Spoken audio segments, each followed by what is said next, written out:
I'm thrilled to be joined today by Jeremy Bash. Jeremy was Chief of Staff at the Department of Defense and at the CIA in the Obama administration. He is a trained lawyer who has worked on some of the nation's most critical national security matters. And he is also a person who is deeply well versed in this region and this conflict. Jeremy, it's so nice to see you today and not in a suit and tie. Great to be with you, Jessica. I really appreciate your time on a Sunday. There's plenty of news to get into, but I first want to take a step back.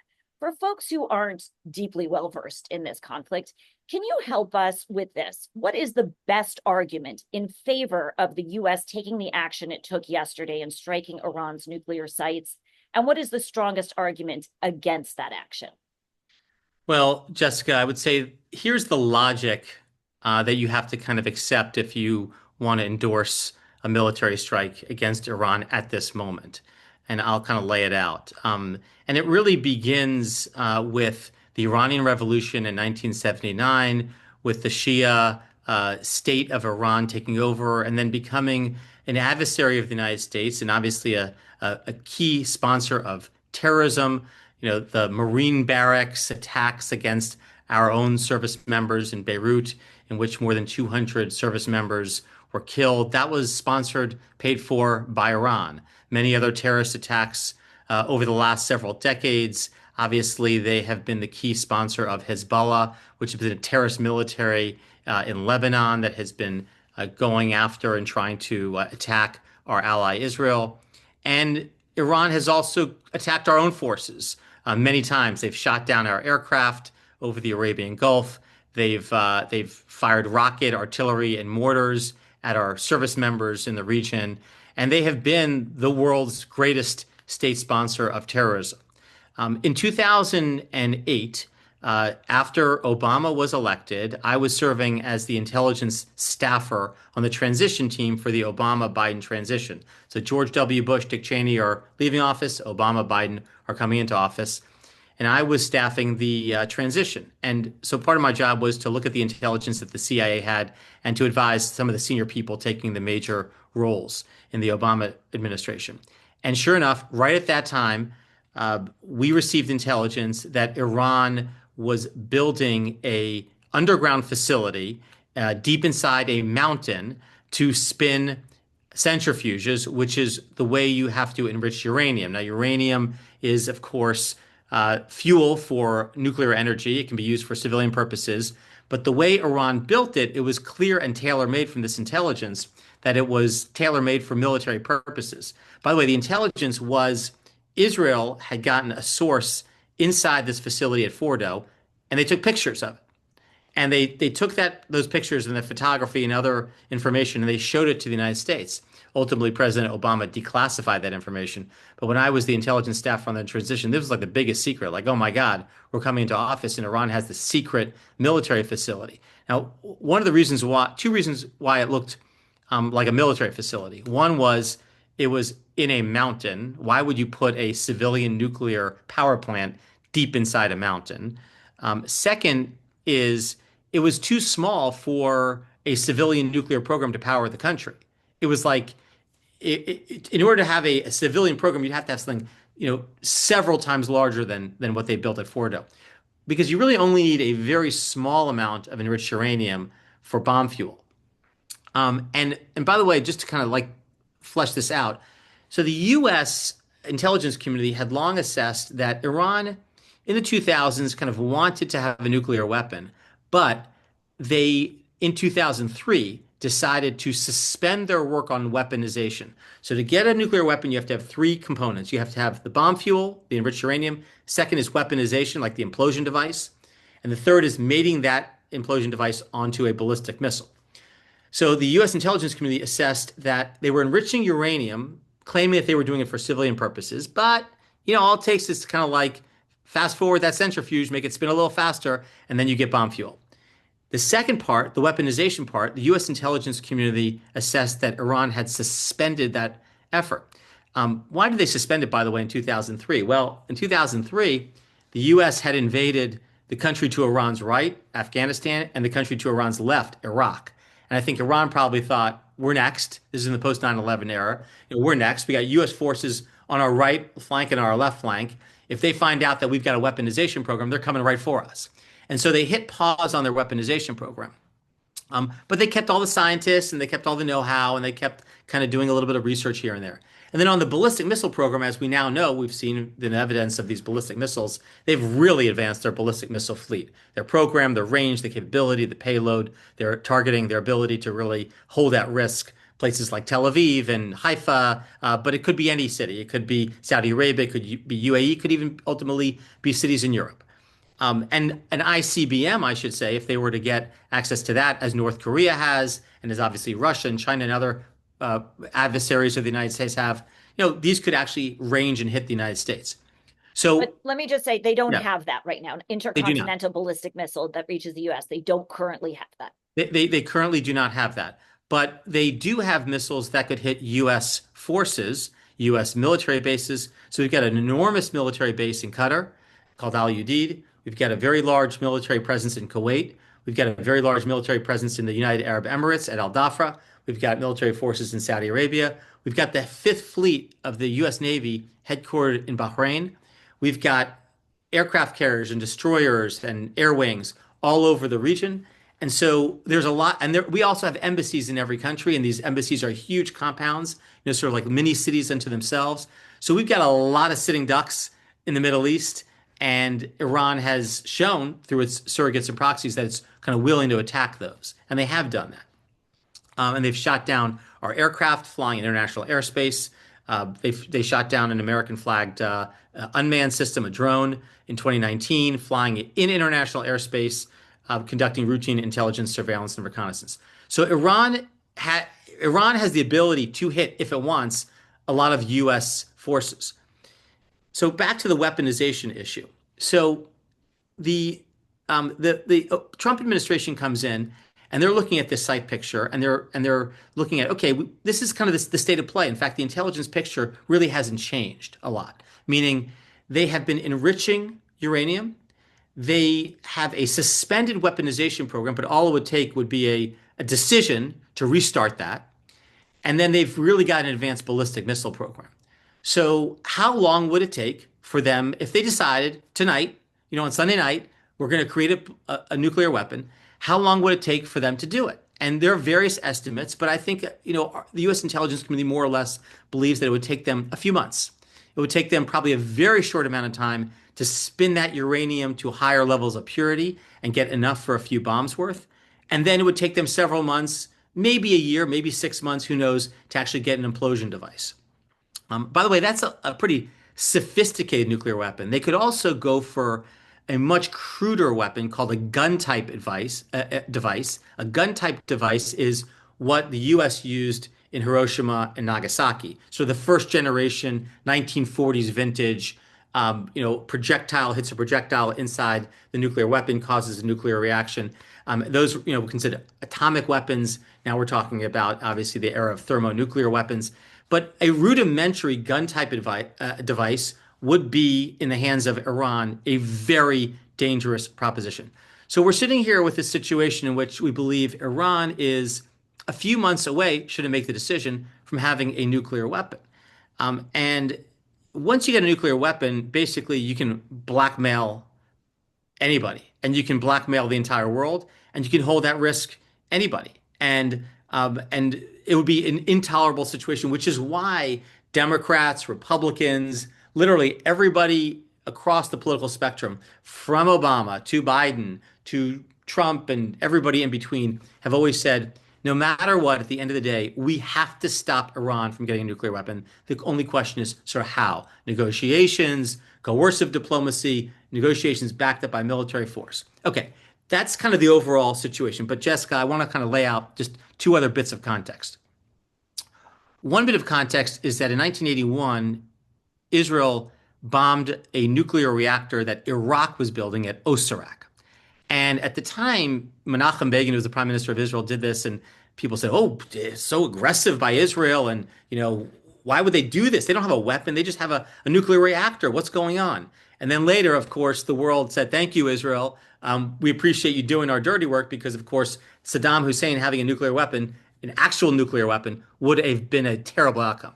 And then in 2007, Israel developed information that Syria was building a nuclear reactor at a place called Al-Kabar.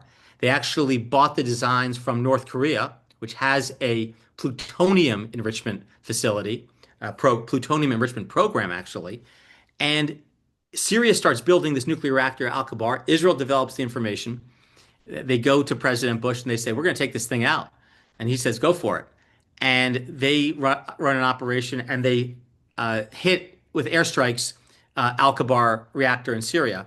And again, everyone's saying, well, this thing was under construction. They didn't have a reactor. They didn't have a weapon. They didn't have fuel. They were like years away. And then once Assad started using chemical weapons on his own people, and obviously he became a major ally of Iran, hosting Hezbollah, hosting the IRGC, and kind of becoming a total, anathema to international security. People say, thank you, Israel. Glad you did that. Because again, Syria having a nuclear weapon would be an intolerable situation. Because again, Jessica, the whole kind of nuclear paradigm is that we've got 5 declared nuclear weapons states. They're the 5 members of the Security Council. The Security Council of the UN isn't a club of like-minded nations. It is people with nuclear weapons.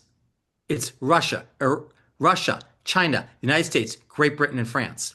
We are the 5 declared nuclear powers. And because we've got nuclear weapons, we've gotten together and said, we're going to write the rules of the international security order. We don't all agree with each other, but we're going to make the rules. Okay? There are 3 undeclared nuclear states, India, Pakistan, and Israel. And I think, in general, the world has kind of said, all right, more or less, we may not like what Pakistan is doing, we may not like what India or Israel is doing at any given moment, but these are generally governments that we sort of think of as led more or less by reasonable people. So we're not going to rally the world to undo India, Pakistan, or Israel's nuclear weapons programs. Okay, so we got 5 declared states and 3 undeclared states. The idea of a nuclear weapon in the hands of a rogue nation is an international security nightmare. CEG North Korea. Look at what North Korea has been able to do. And North Korea now has a ballistic missile program. They could, if they wanted to tonight, Jessica, fire a nuclear weapon at Seattle, at San Diego, at Hawaii.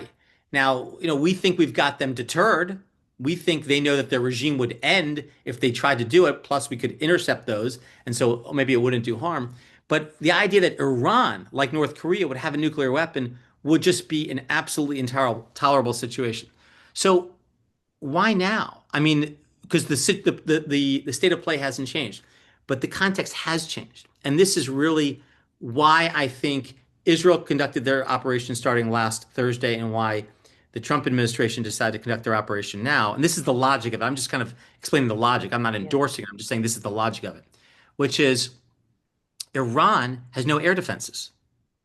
So whereas before, if you were in the Obama situation room, or even in the Trump one or the Biden situation room, you're saying, should we send B-2s over to hit Iran's nuclear program? That would be the easiest thing to do. Just finish it in one night, or at least set it back in one night. We're going to debate whether or not it finishes it, but set it back in one night. You get laughed out of the room. You say, are you kidding me? We're not putting our troops into harm's way. Iran has very sophisticated air defenses. But what happened was in October of 2023, on October 8th, 2023, not October 7th, 2023, Iran joined Hamas's war against Israel. They unleashed Hezbollah to fire on Israel's north, whereas Hamas had invaded in the south. And so Iran said, we're all in. This is such a great success by Hamas. We're going to kind of destroy Israel as a polity, as an actual thing. So Iran joined the war. Then there was a back and forth between Israel and Iran, contained mostly to Hezbollah and Syria. Israel killed a bunch of Syrian generals who were at the embassy of Iran in Syria. And at that moment, in April 2024, so a little more than a year ago, I think Iran engaged in a huge miscalculation. They fired hundreds of ballistic missiles at the United States. They did so pretty sloppily. We had massive warning. The US, the Biden administration, organized an amazing international coalitions, Arab countries, Israel, the US operating together. We used Aegis, we used F-16s, F-15s, Patriots, Arrows. We knocked the shit out of Iran's ballistic missile program. And basically none of them did any damage. And so everyone's thinking, well, they're not as kind of strong as we thought they were. Meaning Iran didn't strike back after that. So Iran sent ballistic missiles. we and Israel intercepted them. And Then we suffered no damage, right? we suffered. Then Israel had decided, like, is it going to respond? And it actually made a decision to like kind of respond kind of quietly because it had sort of the casus belli. It had the justification, the Yeah. rationale to unleash a massive counterattack against Iran. You just attacked our country. Heretofore, all of our skirmishes have been in third countries through proxies. This is state on state violence. Right. Israel said, no, no, let's not do that. Let's just do a couple of pinprick strikes in some key areas, take out some of their air defenses, basically just to show them that we can do more. And that's what Israel did. It was a very small operation in April of 2024. Then again, back and forth with some of the surrogates. Israel took out the Hamas leader who was in Tehran. And again, I think October 1st, 2024, Iran miscalculated. They said, we can't take these counterattacks. And they launched another barrage at Israel. By the way, at that time, on the October 1st, 2024 barrage, we didn't have a lot of warning. It was actually Israeli intelligence that picked it up and tipped off U.S. Central Command, tipped off the Biden administration, said, hey, this thing is happening today. And here's the precise information about where it's happening.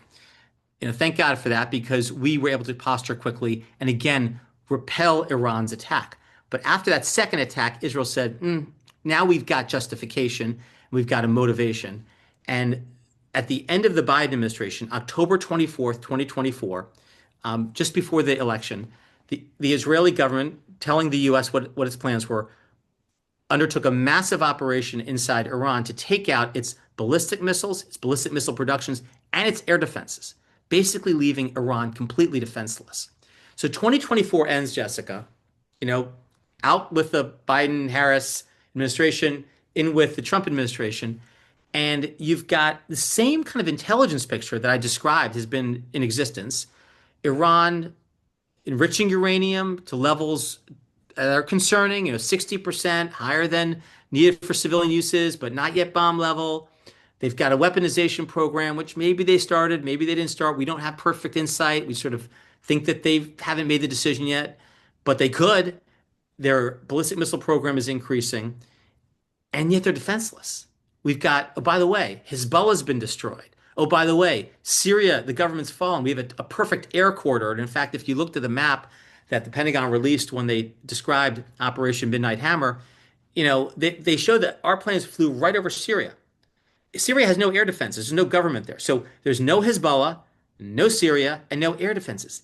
Iran is sitting there naked and afraid. Now, again, some viewers, listeners might think, well, that's not a reason you attack someone just because they're weak.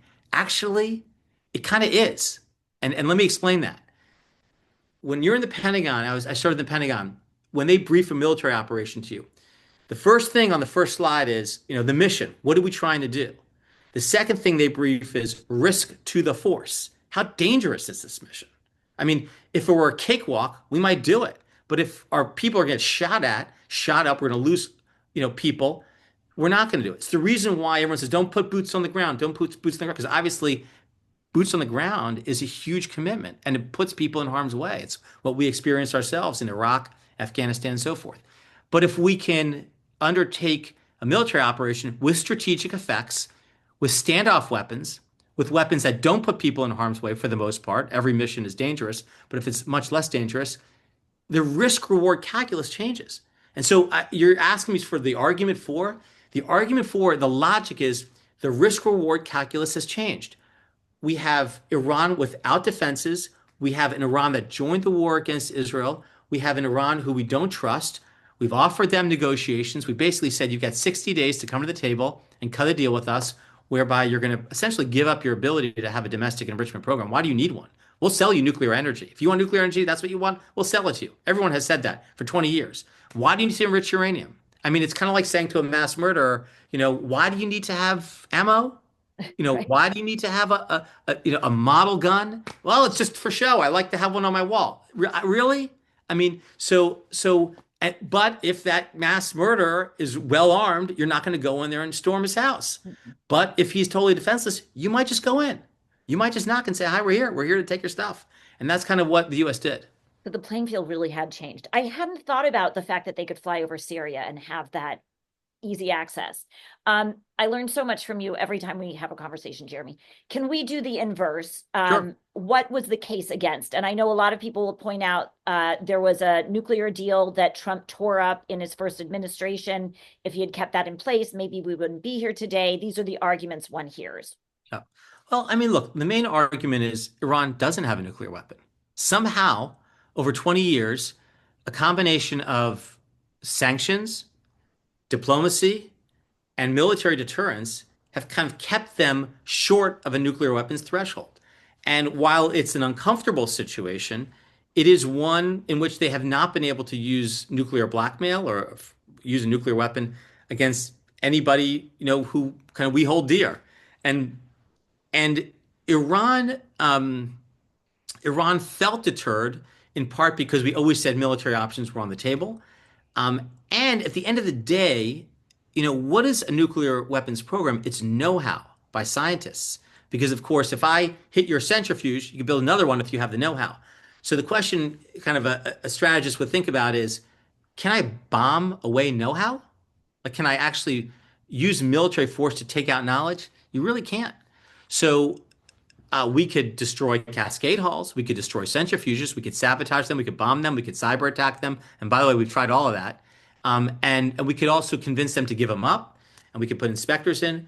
But at the end of the day, the only thing that is going to prevent Iran from having a nuclear weapons program is some sort of agreement that we can verify with inspectors on the ground who can have no notice inspections to look at every site they want. And Iran would have to agree to this. I mean, Iran would have to agree that they could have a kind of inspections, inspection regime, and we would try to enforce it that way. And that's kind of what diplomacy offers. It offers an agreement with Iran, and then obviously no shots are fired, and hopefully you avoid the loss of life, and you don't have to use military force to achieve something. The other argument against is that, you know, think about the countries in the region that got toppled. Saddam Hussein, did he have nuclear weapons? Mm-mm. Gaddafi in Libya, did he have nuclear weapons? Mm-mm. But Bashar Assad in Syria, did he have nuclear weapons? No. Kim Jong-un in North Korea, did he get toppled? No, he didn't. Why? Because he has nuclear fucking weapons. And Iran might just conclude, we kind of didn't want to have nuclear weapons because we didn't want to trigger military responses. That was the wrong call, guys. Ayatollahs, that was the wrong call. We should have actually had a nuclear weapon because look at Kim Jong-un. By the way, look at Vladimir Putin. Look at the 5 members of the Security Council. No one fucks with them. They write the rules of the International Security Order. The way you have power and strength in this world is by having nuclear weapons. Look at Israel. So we made a mistake by trying to kind of like go to the 2-yard line, but never cross, never trigger, never kind of like trigger that military response. We should have actually built the damn thing, and then no one would fuck with us. And that's basically what Iran might do. And I think the strongest argument against military action is there's nothing to stop them from saying, all right, we're going to go quiet for 6 months, a year. We're just going to like lick our wounds, and we're going to figure out not just one bunker in Fordo, we're going to figure out 40 bunkers because they don't have, we dropped 7 massive ordnance penetrators on Fordo. We don't have 7 times 40. We don't have that many B2s and to carry them. And so they might pick 40 mountains and bury and disperse and reconstitute a nuclear weapons program. And then, okay, so we send them back. Maybe we send them back 2 years, but we also kind of ushered in a much more dangerous era where they might be motivated to attack our forces with conventional forces or terrorism. They might be motivated to develop cyber attacks against the American homeland. They might be motivated to attack our allies and partners with ballistic missiles. They might be motivated to build that ICBM that can reach the United States. They might be motivated to disperse a nuclear weapons program. And could we stop them? Maybe if we found out about it. I mean, then you're really relying on the thin reed of intelligence. Back to that photograph that the Israeli government passed to the Obama administration in 2008. If the U.S. hadn't had a partner who produced intelligence that showed us Fordo, we might never have known about it. And then, by the way, we might have woken up in 2010, 2011, just as we were leaving Iraq and kind of leaving the region and said, wait a minute, Iran has a fucking nuclear weapon. What the hell just happened? 3 years later after we got that information about Fordo. So we might not find out if they disperse and reconstitute their program. And so in effect, it's possible this action could cause them to race for a bomb. It could cause them to race for a bomb. Now, there are other negative consequences of military action that some have pointed out in the commentary at the last couple of, moments here. One is it could cause Iran to engage in terrorism and attack our forces. I think that's kind of baked into the force posture paradigm that U.S. Central Command and our military leaders have. But it is a real threat. And as I referenced earlier, Iran has attacked our forces. Houthi elements have fired at U.S. naval ships operating in the Red Sea. And by the way, they've come really close to hitting those U.S. naval ships. And I would suggest that if one of those drones or missiles kind of got lucky and got through and actually hit a U.S. naval ship, and we had sailors who were killed, it would be game on. We would be at an all-out war with Iran. And then any notion that the Trump administration has about a limited war, one and done, would be out the window. I mean, that's a very real consequence. But I think the main negative reason is it could cause them to change their calculus, reconstitute a weapons program, and we might not never know about it until it's too late. Let me ask you a much narrower question just to address this. Yeah. The IAEA said right before Israel launched on Iran, they said that Iran was sort of hiding some of its material and slapped Iran on the wrist, saying we don't really know what's going on with some of your nuclear material. On the other hand, the U.S. intelligence community said that there was no evidence that Iran was racing for a bomb or had a bomb right now. Are those two things necessarily at odds? And would you just drill down again? What was the actual status of their ability to get a bomb? Sure. So those two things are not at odds. So again, there are three pillars to a weapons program. There's the bomb fuel, enriched uranium in this case. There is the weaponization part, like the implosion device that actually causes the nuclear reaction. That is like the nuclear warhead. And then there's the delivery device, the ballistic missile. On the first pillar, we know that Iran has been spinning centrifuges and enriching uranium.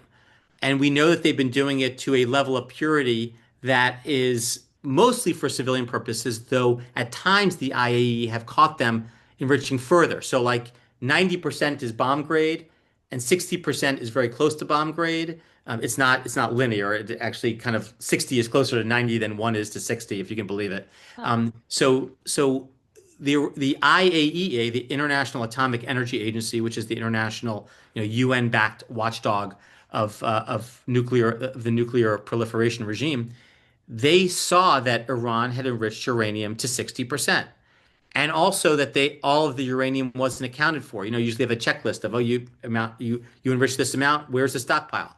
They'd moved stockpiles around, they'd buried some of the stockpiles deep in tunnels, and they had some that was kind of on this cusp of getting to bomb grade fuel, which led Israel, the United States, the IAEA, and by the way, Western Europe as well, to say, yeah, if Iran wanted to have weapons grade material, they only needed like a few centrifuges working for like about 2 weeks. I mean, I'm not sort of exaggerating. If you look at some of the timelines that have been put out there, some people have said like a few days, a week, 2 weeks. And by the way, this is one of the reasons why any centrifuge in the hands of Iran is so dangerous, because they wouldn't need many centrifuges. I don't know, some small number, and they would need to have them work for like some period of time, and then they would have enough fuel for a nuclear weapon. And I think the estimate that I heard from IAEA sources was that if Iran worked for a short period of time with the centrifuges they had, they could create about 9 nuclear weapons worth. Wow. Okay. So that's nine nuclear weapons worth of enriched uranium. It's not that they had decided to do that or they had done that. It's that it would be a very short time to get there. On the weaponization part of the analysis, the U.S. intelligence community did not change its assessment. When Tulsi Gabbard last testified at the open hearing, the worldwide threats hearing before the Senate and House Intelligence Committee this past year, she read the standard analytic line that's been in every national intelligence estimate since 2007, which is that we assess that the supreme leader hasn't made the decision to restart the weaponization research that it had suspended in 2003. Now, Israel has kind of put out there um, slightly different information, which we're going to have to vet and validate. I don't want to necessarily credit it. I don't want to discredit it. Israel has been a very reliable source of information about Iran's nuclear program. I mentioned how they had brought the Fordo intelligence to the U.S. before. They've been an absolutely trustworthy partner on at the professional intelligence level about what the intelligence shows. And there's been some press reporting that Israel has developed information that Iran had restarted its research on nuclear weapons activity. Again, I'm not read into it. I don't have access to it. I don't want to credit it. I don't want to discredit it. I want to make sure your viewers know that just because it came from Israel doesn't mean it's cooked. I mean, actually, it's the opposite. Israel has been as reliable on nuclear weapons intelligence as Great Britain, as Australia, as Western European powers. Can Um, I just say this? And it's yeah. possible that what the intelligence community shares with the US intelligence community is different from what politicians say in public, and how Netanyahu might hold a press conference with Oh, binders and exaggerate things or make whatever. well, exactly. I mean, and this is sort of the trick with intelligence, which is intelligence professionals call it like they see it. They're kind of truth to power people. They say, here's what we know, here's what we don't know. And oh, by the way, we're not a policymaker, so we're not actually advocating for a strike, not a strike, a sanction, not a sanction. It's by the way, and by the way, the U.S. intelligence community does get things wrong. I mean, it is, by the way, why the U.S. intelligence community got the Iraq weapons of mass destruction case wrong in that famous 2002 NIE, and that caused all kinds of reforms and blue ribbon commissions and changes to analytic tradecraft about how you analyze this stuff. And so it's not that these intelligence professionals are infallible. On the contrary, they're actually working. It's a very inexact science, but I'm just kind of saying that Israel has put out there that there might be some information about increased weaponization. But what I would argue is we should analyze this through the lens of let's just discount that. Like let's just say there is no more information. Let's just say it's only what we know, which is that they have suspended work, but they could restart it at any moment. Okay. So that's the weaponization piece. And then as I mentioned, on their ballistic missile program, they have really advanced the range, payload, targeting capabilities of their advanced ballistic missiles. So to answer your question, it's a long answer, but to answer your question, when the IAEA says that they have enriched uranium to concerning levels, maybe even hidden some uranium, and we say they haven't restarted their weapons program, those are completely consistent. All that it tells me as a policymaker is that this is all a gamble. Am I willing to bet that Iran stays in this mode of not having a weapon, kind of like on the 2 yard line? Have they gone to the 1 yard line? Have they gone to the half-yard line? Like, where are they? But they haven't crossed the line. And how much risk do I want to take? Can I trust them?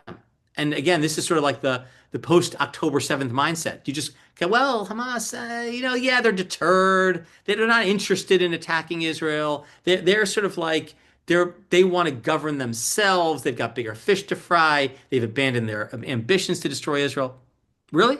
I mean, again, don't we can't as like professional analysts, we can't like mirror our own perspective on the adversary or on the enemy or the counterparty. They don't think just the way we think, and we don't think just the way they think. That's kind of one of the really things that makes international relations, international politics interesting, because you have to put yourself in their shoes. And so, we're sitting there thinking, yeah, Iran, they're deterred. They don't really want to have a nuclear weapon. They want to kind of stay short of it. Really? I mean, maybe, but what if you gamble on that and you're wrong? Then you're the one who allowed them to get a nuclear weapon. And so, as the world's gotten more dangerous, as Iran joined the war, as Iran's flying ballistic missiles with their air defenses out, all the things we talked about, the risk reward calculus just changes. So let's fast forward to where we are now. Yeah. How do we assess success, and how do we know whether their weapons program has been destroyed or to what degree it's been degraded? I've even heard reports that it's possible they could have taken some enriched uranium to another location, which they could still spin up into some sort of Yep. dirty bomb if they want. Exactly. So the answer is sitting here on a Sunday night, we don't know. We don't know. Let me tell you how we're going to try to find out. We're going to try to find out how effective Operation Midnight Hammer was. Okay. And wait, so let me kind of take a step back. I think there are three important questions that everybody needs to be asking. One is, did the operation do what it said it was going to do? Like, did the B-2s fly where they were supposed to fly, hit the aim points they were supposed to hit? Did the MOPS work? Did they actually hit the targets? Was there good operational security? Did we suppress enemy air defenses? Was the decoy and secrecy work? Was there operational secrecy?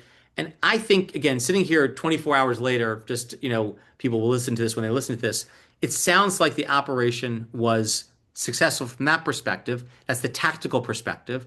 I give credit to that to the armed services of the United States, the uniformed military.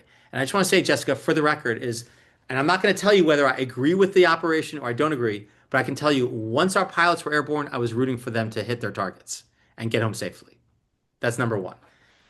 Second question is, did it actually set back Iran's nuclear program? To what extent? That's kind of the heart of the inquiry, which you're asking. We don't know yet. So I would say on number one, check. Number two is a question mark. We don't know yet. What do we have to understand in order to assess it? First, we'd like to be able to see with our own eyes, or at least our own satellite imagery, electro-optical or radar imagery, what is going on in these facilities. We can't. They're underground for the most part. We cannot have a camera in space on a satellite look down through a mountain. We don't have that. We haven't figured that one out yet. We have a tough enough time with clouds, cloud cover. So we have some ability to detect certain things, but it's very imperfect. And I don't think we're going to learn the answer from space. I think instead we're going to learn the answer from signals intelligence interception, communications intercepts of Iranian officials talking to each other, saying, we got a report about the situation at Isfahan. We got a report about the situation at Natanz. Here, Mr. Supreme Leader, or here, Mr. Head of the IRGC, or here, Mr. Head of the Armed Forces. Here's what we know and here's what we don't know. And it's going to be a very, I don't think it's going to be black and white. I don't think it's going to be the place is completely destroyed or it's not. I think it's going to be like Cascades 1 through 75 have suffered 25% damage, and Cascades 76 through 123 has suffered 83% damage. I mean, there's going to be some pretty checkerboard information, and we're going to have to reconcile it, because we're not just going to intercept one conversation. We're going to intercept a lot of documents, interceptions, emails, phone calls, texts. We're going to have to put a lot of information together and then figure out, okay, what do we believe? Who's lying to who? Who has a motivation to tell the truth? Who doesn't have a motivation to tell the truth? Who thinks we're listening? Who thinks they're talking in secret without us listening? So that's a lot of analytic work. There's a ton of analytic work there. We're going to do it. The Israelis are definitely going to do it, but also other countries are going to do it as well.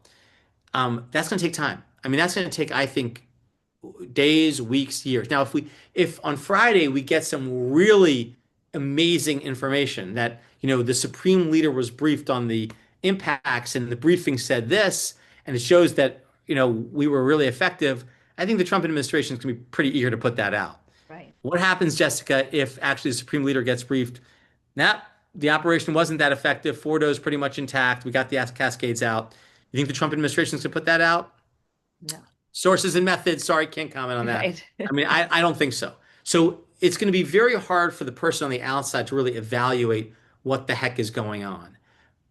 I just would mention that the other way we might learn about what's going on is human sources. So remember I said that somebody had taken a picture inside Fordo in 2008 and passed it ultimately to the U.S. intelligence community. Maybe there are sources who are willing to go in and observe, and that's obviously the heart of espionage. You get people on the ground to do things that you can't do yourselves. And by the way, we're not the only ones trying to do that either. Other countries are as well. So you got human intelligence, signals intelligence, overhead imagery. You got multiple ints. There might be some open source information. This might be crowdsourced a little bit on the internet. And you're going to have all kinds of views and perspectives. The U.S. intelligence community is going to have to put it all together. And I think one of the most important questions that the House Intelligence Committee, ranking Democrat Jim Himes, the Senate Intelligence Committee, ranking Democrat Vice Chairman Mark Warner, are going to have to ask is, show us the collection, show us the analysis. We want to know what was successful, not because we want to grade Trump's homework. We want to know, is Iran really, prevented from getting a nuclear weapon? If the answer is that we set them back 3 months, a lot of people are going to say this operation, wasn't as amazing as we thought it was. if it set them back 4 years, maybe that's worth it. It's hard to know. The third question, we talked about three questions. Did the military do its tactical thing right? Check. Second one is how much did it disable, dismantle, obliterate the Iranian nuclear program? Obliterate is Trump's word. Yeah. Question mark. The third question is what's Iran's reaction? We talked a little bit about could they disperse? Could they reconstitute? Could they attack us? Question mark. We just don't know that yet. We're only 24 hours into this. Would you lay out that last part for us a little bit, not specific to just their nuclear material, but what happens next largely depends on Iran. They get the next move. And I would love for you to just somewhat briefly lay out the different scenarios of what they could do, and acknowledging that at this point, I understand Iran's parliament voted in favor of closing the Strait of Hormuz, this massive waterway that we rely on to move oil out of the Persian Gulf, which could cripple the world economy by shooting oil prices through the roof. Yeah. But we don't know if that's actually going to happen. So that's one of the economic impacts that's possible. What's the array of options? Well, again, they could unleash their terrorist proxies like the Houthis to fire weapons at U.S. military forces. We've talked about naval ships. We've talked about our military forces in the region. They could send rocket, artillery, and mortars, short-range missiles into our military bases. By the way, they did that before. After we killed Qasem Soleimani, the IRGC commander in 2019, Iran retaliated with a series of strikes against our forces. Trump derided them as having headaches, even though they had traumatic brain injury. And so there is actually precedent for our forces getting injured severely from Iranian missile attacks. And look, they could bide their time and they could not respond right away, and they could try to rebuild Hezbollah. They could try to destabilize Syria. They could do a number of things. And yes, you referenced the economic powers that they have, somewhat limited because they're heavily under sanction, but they do control the Straits of Hormuz. And one concerning thing they could do is they could lay mines in the Straits of Hormuz. Now, laying mines in the Straits of Hormuz basically means, undersea mines so that any ship passing through there could blow. And some people have said, well, Iran is not going to do that because its own ships have to transit the Straits of Hormuz. And that's true. It is kind of the, bad pun, it is the nuclear option, but they could do that. They have mine-laying ships. I would just say that if we got intelligence that Iran was about to mine the Straits of Hormuz, we could not wait for those ships to be underway because you don't know when that thing is going to drop in the water. Once you do that, it's too late. You can't find it. I mean, we have minesweepers, but then it's very dangerous. So we'd have to take preemptive military action to actually destroy and sink all of their mine-laying ships. So that would be another attack by U.S. Air Force or U.S. naval assets against Iranian military capabilities. Okay, so then let's switch it and talk about what the US faces next, because I'm hearing from especially young people that there's this sudden panic that there's going to be a draft and that there's going to be boots on the ground in Iran. And, we're entering World War III. I mean, this could be a larger No, conversation, but first of all, is World War III even a useful notion no. in an era of proxy wars and drones? And what are the chances there's boots on the ground or a draft? No, a multi-nation war against the U.S. and our allies, I don't foresee spinning out of this because I don't think China and Russia have any interest in getting in an all-out frontal confrontation with the United States. It serves neither of their purposes. They both are actually focused on something completely different. It has nothing to do with Iran. Russia's focused on Ukraine and their near abroad, including the Baltics and including Eastern Europe. And China is, of course, focused on the South China Sea and on Taiwan. So, the idea that they would go to World War III to support Iran, I don't think so. Um, and as far as the draft, um, again, we fought significant military battles since 9/11 in Iraq, in Afghanistan, as part of a NATO coalition in Libya. We've had an extensive military presence in the Indo-Pacific, uh, obviously in the Central Command AOR. There's been no talk by any political leader that I've encountered about having a draft. There's been talk about having national service. You graduate high school and you go to community service or serve your country for 1 or 2 years and you get some benefits like college tuition paid, like a kind of expansion of a super ROTC program. But I've never heard any talk about a draft. We don't need that. We don't want actually a mandatory conscription. We believe in the US that our doctrine and our training doctrine is that an all volunteer force is the most highly capable, highly motivated force. We want people to sign up and say, I want in, I want to serve my country, I want to go in harm's way to defend, what the United States military defends. And what do you So think are the draft, no, chances I of don't see boots it. on the ground, I US don't see sending boots. troops to Iran?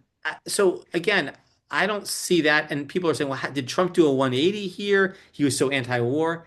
I mean, I'm not sure it's a 180. It's more like a 45 because again, because Trump and Biden and others have used standoff weapons, meaning, weapons on an air platform or a naval platform that is not over an air defense system, like far away, um, to strike targets. We've struck targets. We've struck, Iranian surrogates and proxies. We've struck Houthi targets. We've struck terrorist targets. Um, we have no problem hitting targets when our troops aren't in harm's way.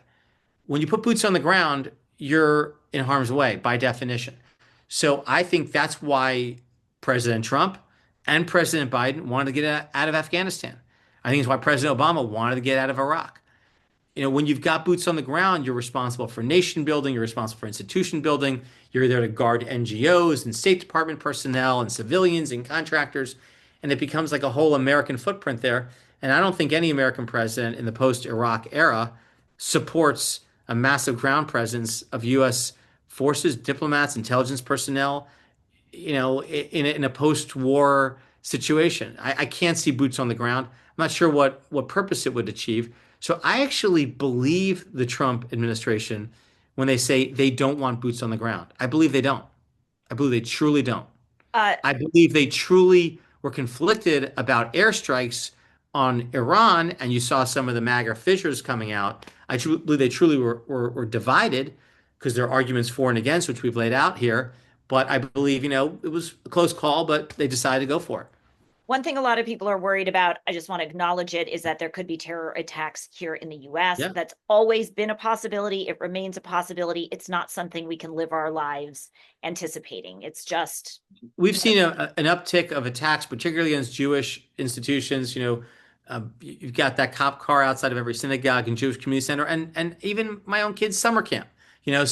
So you've got a threat posture that's pretty severe, and the threat of terrorism is real.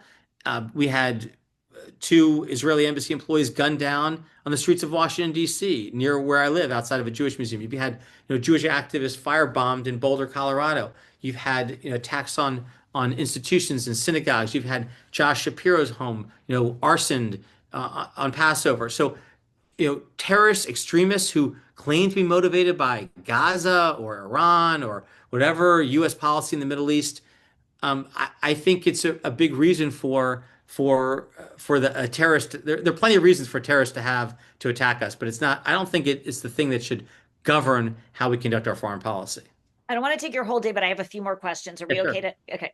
Uh, Trump, after saying that the administration's not interested in regime change, and Hegseth sent that just earlier Yeah. today on Sunday, Trump subsequently posted on Truth Social that if Iran is not doing a good job for its people, why not regime change? Make Iran great again, he posted. So what would regime change look like or entail? So, okay. Well, Jessica, this is a great question, and we have to be a little epistemological here, and because you're a lover of language, what do you mean by regime change? Right. Well, so let me kind of posit why I asked the question. A change of the regime might be fine. Regime change, that phrase now implies that we're going to impose it using military force. So I think regime change, as defined as imposing a change of the regime by military force, is a terrible idea. I'll, show my cards. I think it's a terrible idea. And I think most people agree with that. I think the idea of trying to get regime change at the end of an F-35 extended range weapon is probably not going to work. Um, Not to mention the fact that if you break it, you buy it, the Colin Powell Pottery Barn rule. And the reason why our projects in Iraq and Afghanistan proved so challenging was because we did have to put boots on the ground, not because we were engaged in, ground combat at every moment, although we were against terrorists and insurgents, but because we had to protect institutions. The institutions were going to run themselves. The health ministry was going to run itself. The security apparatus, the military was going to run itself. So I think regime changes imposed by an outside force is a loser. There have been examples of regime change in the Middle East that have actually gone well, or I would say gone better than the alternative. Syria, I am glad that Bashar Assad is out of there. So far, so good. I mean, again, we don't exactly know what this new, team in Syria is going to do. They've actually had ties to Al Qaeda before, but again, so far, so good. I'd rather have them than Bashar Assad. Egypt, 2011, maybe that turned out well. The Arab Spring for Egypt. Again, I could argue it round or flat. They had a Muslim Brotherhood government for a little while. Then they kind of went back. Tunisia, I could argue it either way. So can I ask Libya, you a question yeah, about the people of Iran? Because what you're proposing is an internal change right. that's So from, that's my point is when governments change organically, that could work. It's not going to work inorganically. But again, in dictatorships, in autocracies, organic change is really hard because the whole purpose of the regime is to suppress that. So it works. I mean, it's going to work in the rarest of circumstances. Now, Libya is an interesting case, Jessica. Gaddafi was in charge of Libya. There were a set of rebels in Libya that weren't exactly good guys, but they were kind of our guys, and they were marching on Gaddafi. The US used military force in conjunction with NATO to support them because Gaddafi's forces were going to obliterate them on the battlefield. We went in and we hit Gaddafi's forces. Gaddafi ultimately was run out of power and he was killed. And a new government arose in Libya and it was kind of a shit show for a while. We had the Benghazi attacks, we had all kinds of chaos. Sitting here in 2025, is Libya better off with the government it has now or with Gaddafi? It's hard to argue the counterfactual. I'm not saying it was the right call. I'm just saying Libya is a little bit of a closer situation. I think Syria is probably an example of a regime change we could all support. Um, Egypt, probably. I think the Obama administration basically did support the regime change in Egypt and in Tunisia, and Iraq held to the no. right. So I think about the Iranian people. It's one of the oldest civilizations on earth. It's such a rich culture. And this is a educated, informed populace that's really suffered for a long time. So many of them don't want this regime to be in power. Do they have the internal capacity to replace this regime? Is there an organized opposition? If the Ayatollah were for some reason to flee or fall, do they have the ability to replace this government? So, um, I'll give you my answer and then I'll tell you why I might be wrong. My answer is not that I've seen. I haven't seen it that they have this capability. And we've seen, green shoots, and green is the actual color, green shoots of revolutionary forces and women's activists and, outside expatriate communities, diaspora communities supporting, the Iranian people. And I agree with you with your premise is that sort of the culture and history of Persia, its enlightened role in the world. In fact, Iran used to have a great relationship with the United States and with Israel, actually. And there were, before 1979, there were direct flights between Tel Aviv and Tehran.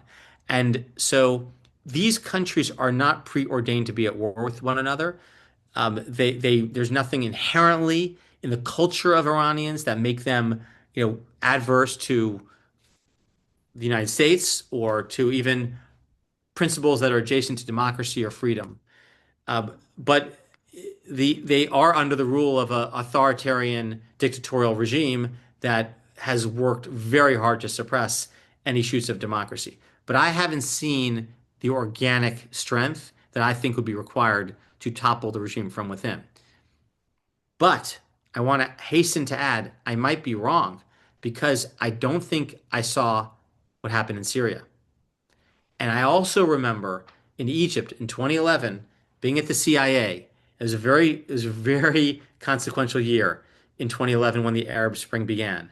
Um, and I remember that time because we were also working on the operation against Osama bin Laden, which happened in May 2011. And there were all kinds of things happening. And there was a tsunami in Japan that affected their nuclear reactor. And there were a number of national security crises that the Obama administration was grappling with in the first part of 2011, not even to mention what was happening in Iraq and Afghanistan. I didn't see Egypt coming and I didn't see Syria coming. And so, and by the way, I just want to say, I also didn't see Israel attacking Iran on the Thursday before the Sunday of the talks between Trump and the Iranians in Oman. And I didn't see Trump attacking Iran when he said we have 2 weeks. So I've been faked out. You've been faked out. I'm not sure it's smart to predict anything. So before I proclaim that there's no way that the Iranian people could rise up and topple their government, I better eat some humble pie. I love it. Okay, so let's bring this to a close. What I want to ask is the president has continually urged Iran to reach a diplomatic solution. After he's dropped these bombs, he's saying, let's make peace. Is that even in the cards? And what would that entail? What would a diplomatic solution look like? So the deal that was on the table that Steve Witkoff was negotiating with Iran was essentially to wind down Iran's domestic enrichment program. And in exchange, we'd put inspectors, aggressively back in. We would maybe lift some sanctions. There'd be a transition. But the idea would be to phase out Iran's ability, its right to enrich domestically. The problem with the deal, and this is why I think the Israelis got really nervous with it, was that in some ways it had like less bells and whistles and protections than even the Obama deal. It was kind of like JCPOA minus. And in particular, one very MAGA Trumpy person said to me recently, I don't like what Witkoff is negotiating because actually it would allow Iran to only reach that sort of fully phased out enrichment status after Trump leaves office, meaning after 3.5 years from now. So the timelines were kind of elongated. And, you never know who could be president. It could be a Democrat.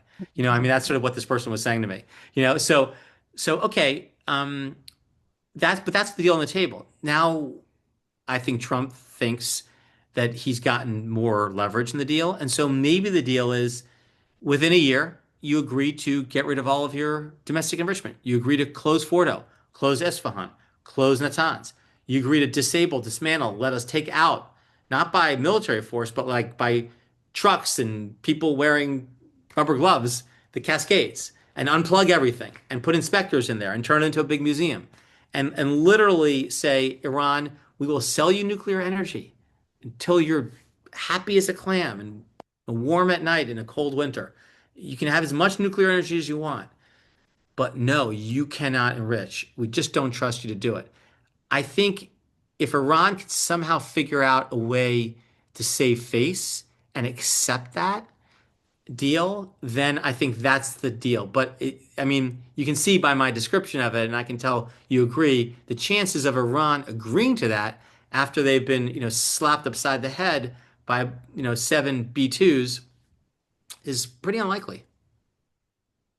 This is such a remarkable conversation. You are so generous to share all this knowledge with us. My last question is what should we be looking for in the next 72 hours, the next 2 weeks to understand I'm which way obviously this is looking going? for that battle damage assessment, any information either from the US, from allies and partners, or from Iran about what actually is going on at Fordo, what actually is going on at Esfahan and Natanz, these 3 facilities that we struck in Operation Midnight Hammer.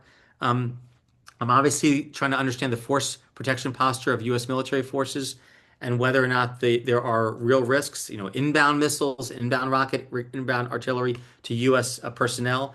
I obviously want to see if Iran continues to fire ballistic missiles at Israel, whether Israel continues its operations to degrade ballistic missiles. Israel might think, let's not waste the crisis. Iran is on its back legs. Let's try to finish off all of their military capability. Certainly want to look to see whether or not any of these green shoots of revolution take hold and whether or not there's any organic efforts at regime change. I don't have any, time in my day for a lot of inorganic regime change, as I sort of already talked about. But those are the things I'm looking for.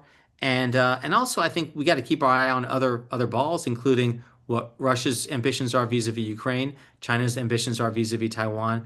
Again, if you ask me, Even a few weeks ago, what's the top national security challenge facing the United States? I'd say we're in a pretty self-defeating trade war. We've allowed Putin to write the terms of peace with Ukraine. Um, I think we need to upgrade our deterrence against China vis-a-vis Taiwan. We have a lot of work to do. And honestly, bombing Iran's nuclear program was not on my bingo card. I actually did predict and I did say on Thursday, June 13th, in a panel discussion that I thought Iran's nuclear program would be bombed by Israel in this calendar year or this calendar month, but I did not have it in this calendar day. And so I was Wow. Even you can be slightly off every so often. very off. Jeremy, I always learn when I talk to you. Thank you so, so much for sharing your knowledge and for taking time to explain all this to us on Thanks, Sunday. Jessica. Really grateful.